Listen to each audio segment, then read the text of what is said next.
ਦਾਲ ਜਿਹੜੀ ਅੰਦਰ ਜਾਂਦਿਆਂ ਹੀ ਪਾ ਦੇਗੀ ਧਮਾਲ।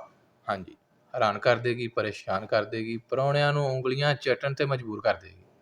ਵੱਧ ਪਾ ਦਿਆਂਗੇ ਇਸ ਦਾਲ ਦੀ ਰੈਸਪੀ ਦੇ ਕੇ ਤੁਹਾਨੂੰ। ਦਾਣਾ ਵੀ ਚੈੱਕ ਕਰੋਗੇ, ਨਿਖਰਿਆ ਨਿਖਰਿਆ ਦਾਣਾ ਤੇ ਗਲ ਵੀ ਗਿਆ। ਤੇ ਅੱਜ ਦੀ ਇਹ ਰੈਸਪੀ ਦੀ ਕਮੈਂਟਰੀ ਜਿਹੜੀ ਹੈ ਨਾ, ਉਹ ਪੰਜਾਬੀ 'ਚ ਹੋਏਗੀ, ਕਿਉਂਕਿ ਇੱਕ ਬੰਦੇ ਨੇ ਕਮੈਂਟ 'ਚ ਕਿਹਾ ਸੀ ਕਿ ਮੈਨੂੰ ਉਰਦੂ ਦੀ ਸਮਝ ਨਹੀਂ ਆਉਂਦੀ। ਮੈਂ ਚਲੋ ਕੋਈ ਨਹੀਂ। ਤੇ ਸਾਰੀ ਤਿਆਰੀ ਮੈਂ ਕਰ ਲਈ ਹੈ। ਇਹ ਵੇਖੋ, ਸਾਰਾ ਕੁਝ ਮੈਂ ਕੁੱਟ ਕੱਟ ਕੇ ਅੱਗੇ ਧਰ ਲਿਆ। ਤੇ ਪਿਆਜ਼ ਨੂੰ, ਇਹ ਜਿਹੜੀ ਦਾਲ ਹੈ ਨਾ, ਇਹਨੂੰ ਮੈਂ ਤਕਰੀਬਨ ਸੁਬਾਹ ਭਿਓਇਆ ਸੀ ਤੇ ਤਕਰੀਬਨ 8 ਘੰਟੇ ਹੋ ਗਏ ਨੇ। ਤੇ ਚਾਵਲਾਂ ਨੂੰ ਮੈਂ ਹੁਣੇ ਭਿਓਇਆ। ਉਹਦੇ ਵਾਸਤੇ ਸਾਰਾ ਕੁਝ ਦੱਸਾਂਗੇ ਨਾਲੋਂ ਨਾਲ ਤੁਹਾਨੂੰ, ਲੇਕਿਨ ਇਹ ਵੇਖੋ ਕੱਚੀ ਹਾਂਡੀ ਲੈਣੀ ਹੈ। ਭਾਵੇਂ ਘਿਓ ਪਾ ਲਓ ਤੇ ਭਾਵੇਂ ਆਇਲ ਪਾ ਲਓ। ਰੈਸਪੀ ਅਸੀਂ ਸ਼ਾਰਟ ਹੀ ਰੱਖਾਂਗੇ, ਵੀਡੀਓ ਅਸੀਂ ਸ਼ਾਰਟ ਹੀ ਰੱਖਾਂਗੇ। ਪਿਆਜ਼ ਨੂੰ ਇਹ ਵੇਖੋ ਪਾ ਕੇ ਅਸੀਂ ਚੰਗੀ ਤਰ੍ਹਾਂ ਬਰਾਊਨ ਕਰ ਲੈਣਾ। ਬਰਾਊਨ ਕਰਨ ਤੋਂ ਬਾਅਦ ਹਰੀਆਂ ਮਿਰਚਾਂ, ਅਦਰਕ, ਟਮਾਟਰ ਕੁੱਟਿਆ ਹੋਇਆ ਇਹਦੇ 'ਚ ਪਾ ਲੈਣਾ। 1 ਕਿਲੋ ਦਾਲ ਹੈ ਮੇਰੇ ਕੋਲ, ਉਹਦੇ ਵਾਸਤੇ ਤਕਰੀਬਨ 3 ਮੈਂ ਦਰਮਿਆਨੇ ਸਾਈਜ਼ ਜਿਹੜੇ ਨਾ ਉਹ ਗੰਢੇ ਲਏ ਨੇ। ਠੀਕ ਹੋ ਗਿਆ। ਤੇ ਗੰਢਿਆਂ ਨੂੰ ਜਦੋਂ ਵੇਖਣਾ ਹੈ ਕਿ ਅੱਧੇ ਕੁ ਭੁੱਜ ਗਏ ਨੇ, ਮਸਾਲਾ ਵੀ ਸਾਡਾ ਅੱਧਾ ਕੁ ਭੁੱਜ ਗਿਆ, ਉਦੋਂ ਅਸੀਂ ਲੂਣ ਮਿਰਚਾਂ ਪਾਉਣੀਆਂ ਨੇ। ਲੇਕਿਨ ਪਾਣੀ ਲਾ ਲਾ ਕੇ ਥੋੜ੍ਹਾ ਥੋੜ੍ਹਾ ਇਹਨੂੰ ਭੁੰਨਣਾ ਹੈ। 1 ਚਮਚ ਇਹਦੇ 'ਚ ਜਾਏਗੀ ਲਾਲ ਮਿਰਚ, 1 ਚਮਚ ਹਲਦੀ ਜਾਏਗੀ, 1 ਚਮਚ ਅਸੀਂ ਪਾ ਦਿਆਂਗੇ ਲੂਣ। ਬਾਅਦ 'ਚ ਚੱਖ ਵੀ ਲਾਂਗੇ। ਮੇਰੇ ਕੋਲ ਨੇ ਦੇਸੀ ਮਸਾਲੇ। ਠੀਕ ਹੋ ਗਿਆ। ਜੇ ਅਗਰ ਤੁਹਾਡੇ ਕੋਲ ਬਾਜ਼ਾਰੀ ਨੇ ਤਾਂ ਤੁਸੀਂ ਚੱਖ ਲਓ, ਕਿਉਂਕਿ ਮੇਰੇ ਕੋਲ 1 ਚਮਚ ਹੀ ਬੇਵਾ। ਇਹ ਵੇਖੋ ਤਲੀ ਛੱਡਣਾ ਸ਼ੁਰੂ ਕਰ ਦਿੱਤਾ ਹੈ ਮਸਾਲੇ ਨੇ। ਕਿਆ ਬਾਤ ਹੈ। ਨਾਲ ਪਾਣੀ ਪਾ ਦਿਆਂਗੇ। ਹਾਂਜੀ, ਇਹ ਜੇ ਸਾਡਾ ਟ੍ਰਿਕ। ਮਸਾਲਾ ਅਸੀਂ ਪਹਿਲਾਂ ਭੁੰਨਾਂਗੇ, ਦਾਲ ਅਸੀਂ ਬਾਅਦ 'ਚ ਪਾਵਾਂਗੇ। ਹਾਂਜੀ, ਉਹ ਪਰਾਂ ਗਈ ਜੇ, ਦਾਲ ਆ ਗਈ ਜੇ। ਤੇ ਦਾਲ ਨੂੰ ਅਸੀਂ ਸੁੱਟਾਂਗੇ ਹਾਂਡੀ 'ਚ। ਦਾਲ ਨੂੰ ਹਾਂਡੀ 'ਚ ਸੁੱਟ ਕੇ ਅਸੀਂ ਸਾਈਡ 'ਤੇ ਕਰ ਦਿਆਂਗੇ। ਇੱਥੇ ਅਸੀਂ ਚੌਲ ਪਕਾਵਾਂਗੇ।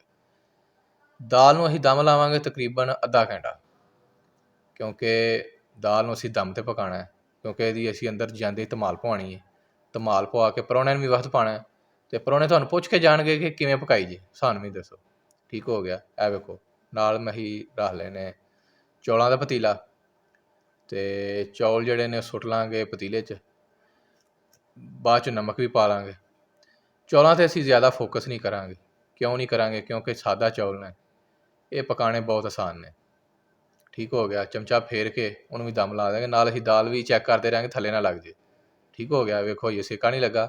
ਦਮ ਕਿਉਂਕਿ ਅਸੀਂ ਮੈਂ ਲੋ ਫਲੇਮ ਰੱਖਿਆ। ਅਤੇ ਚੌਲਾਂ ਨੂੰ ਉਬਾਲ ਦਵਾ ਲਿਆ, ਉਹਨਾਂ ਨੂੰ ਮੈਂ ਛਾਣ ਵੀ ਲਿਆ। ਠੀਕ ਹੋ ਗਿਆ। ਥੱਲੇ ਤੇਲ ਵਿਛਾ ਲਾਂਗੇ। ਆਇਲ ਵੀ ਵਿਛਾ ਸਕਦੇ ਹੋ, ਘਿਓ ਵੀ ਵਿਛਾ ਸਕਦੇ ਹੋ। ਚੰਗੀ ਤਰ੍ਹਾਂ ਅਸੀਂ ਖਿਲਾਰ ਲਾਂਗੇ। ਚੰਗੀ ਤਰ੍ਹਾਂ ਖਿਲਾਰਨ ਤੋਂ ਬਾਅਦ ਤੇਲ ਦਾ 1 ਕੱਪ ਹੋਰ ਉੱਤੇ ਪਾਵਾਂਗੇ। ਘਿਓ ਵੀ ਪਾ ਸਕਦੇ ਹੋ, ਦੇਸੀ ਘਿਓ ਵੀ ਪਾ ਸਕਦੇ ਹੋ, ਤੁਹਾਡੀ ਮਰਜ਼ੀ। ਠੀਕ ਹੋ ਗਿਆ। ਇਹਦੇ ਨਾਲ ਕੀ ਹੋਏਗਾ, ਚੌਲ ਸਾਡੇ ਨਿਖਰੇ ਨਿਖਰੇ ਆਉਣਗੇ। ਚੌਲ ਸਾਡੇ ਢੇਲੇ ਨਹੀਂ ਬਣਨਗੇ। ਇਹ ਵੇਖੋ ਨਾਲ ਜਿਹੜਾ ਨਾ ਇਹਨੂੰ ਦਮ ਲੱਗਣਾ ਸ਼ੁਰੂ ਹੋ ਗਿਆ। ਅਤੇ ਚੌਲ ਸਾਡੇ ਪਹਿਲਾਂ ਪੱਕ ਜਾਣੇ ਨੇ, ਲੇਕਿਨ ਦਾਲ ਨਹੀਂ ਸਾਡੀ ਪੱਕਣੀ। ਇੰਝ ਹੀ ਗੱਲ ਹੈ। ਠੀਕ ਹੋ ਗਿਆ। ਇਹਨੂੰ ਚੈੱਕ ਵੀ ਕਰਦੇ ਰਹਾਂਗੇ ਕਿ ਪ੍ਰਾਹੁਣੇ ਧਮਾਲ ਪਾਉਣ, ਹੱਸਣ ਤੁਹਾਡੇ 'ਤੇ।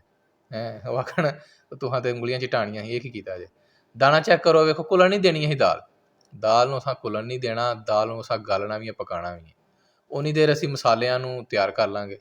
ਦਾਲਚੀਨੀ ਹੈ, ਸੁੱਕਾ ਧਨੀਆ, ਜ਼ੀਰਾ ਹੈ, ਅਤੇ ਇਹ ਸਾਡਾ ਆਪਣਾ ਕੀ ਉਹਨੂੰ ਆਉਂਦੇ ਨੇ, ਕਾਲੀ ਮਿਰਚ, ਤੇਜ਼ ਪੱਤਾ ਲੌਂਗ। ਅਤੇ ਇਹਨੂੰ ਅਸੀਂ ਜਿਹੜਾ ਹਲਕਾ ਜਿਹਾ ਫਰਾਈ ਕਰਾਂਗੇ।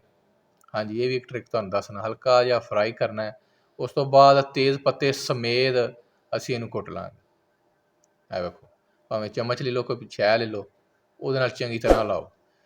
ਅਤੇ ਦੋਰੀ 'ਚ ਸੁੱਟ ਲੈਣਾ ਅਤੇ ਤੇਜ਼ ਪੱਤਾ ਵੀ ਕੁੱਟਣਾ। ਹਾਂਜੀ, ਇਹਨੇ ਧਮਾਲ ਪਾਉਣੀ ਜੇ ਆ ਤੇਜ਼ ਪੱਤੇ ਨੇ। ਤੇਜ਼ ਪੱਤਾ ਅਕਸਰ ਲੋਕ ਕੀ ਕਰਦੇ ਨੇ, ਉਂਝ ਹੀ ਸੁੱਟ ਲੈਂਦੇ ਨੇ ਵਿੱਚ, ਉਂਝ ਹੀ ਕੱਢ ਲੈਂਦੇ ਨੇ। ਉਹਦਾ ਕੀ ਫਾਇਦਾ ਹੋਇਆ। ਇਹਨੂੰ ਕੁੱਟ ਕੇ ਦਾਦੜ ਕਰੋ, ਦਾਦੜ ਕਰਕੇ ਇਹਦਾ ਤੜਕਾ ਲਾਓ। ਇੰਝ ਇਹ ਵੇਖੋ, ਉੱਤੇ 4-5 ਸੱਟਾਂ ਮਾਰੋ। ਕਿਆ ਬਾਤ। ਦੋਰੀ ਡੰਡਾ ਜਿਹੜਾ ਨਾ, ਉਹ ਪਹਿਲਾਂ ਥੋੜ੍ਹਾ ਜਿਹਾ ਸਾਫ਼ ਕਰ ਲੈਣਾ, ਖੁਸ਼ਕ ਕਰ ਲੈਣਾ, ਤਾਂ ਕਿ ਉਹਦੇ ਨਾਲ ਚਿਪਕ ਨਾ ਜਾਏ। ਤੇਲ ਨੂੰ ਥੋੜ੍ਹਾ ਜਿਹਾ ਗਰਮ ਕਰਕੇ ਸੌਸਪੈਨ ਵਿੱਚ, ਫਰਾਈ ਪੈਨ 'ਚ, ਜਿਹਦੇ 'ਚ ਤੁਹਾਨੂੰ ਮੁਨਾਸਬ ਲੱਗੇ, ਉਹਦੇ ਵਿੱਚ ਜਿਹੜਾ ਦਾਦੜ ਕੀਤਾ ਮਸਾਲਾ ਹੈ ਨਾ, ਉਹ ਸੁੱਟਣਾ। ਅਤੇ ਉੱਤੇ ਥੋੜ੍ਹੀਆਂ ਜਿਹੀਆਂ ਦਾਦੜ ਕੀਤੀਆਂ ਹੋਈਆਂ ਲਾਲ ਮਿਰਚਾਂ ਸੁੱਟ ਲੈਣੀਆਂ। ਠੀਕ ਹੋ ਗਿਆ। ਇਹਨੂੰ ਹਲਕਾ ਜਿਹਾ ਹਿਲਾਉਣਾ। ਹਿਲਾਉਣ ਤੋਂ ਬਾਅਦ ਜਦੋਂ ਦਾਲ ਸਾਡੀ ਤਿਆਰ ਹੋ ਜਾਏ, ਉਦੋਂ ਤੜਕਾ ਲਾਉਣਾ। ਕਿਆ ਬਾਤ ਹੈ। ਵੇਖੋ ਓਏ ਹੋਏ, ਸ਼ੁਰੂ ਮੇਰੇ ਹੱਥ ਸੜਨ ਲੱਗੇ। ਅਤੇ ਨਾਲ ਹੀ ਧਨੀਆ ਪਾ ਦੇਣਾ। ਧਨੀਆ ਪਾ ਕੇ ਅਤੇ ਜਿਹੜਾ ਮਸਾਲਾ ਇਹਦੇ ਨਾਲ ਰਹਿ ਗਿਆ, ਉਹ ਵੀ ਪਾ ਦੇਣਾ। ਇਹ ਵੇਖੋ ਤੜਕਾ ਵੇਖੋ, ਓਏ ਹੋਏ।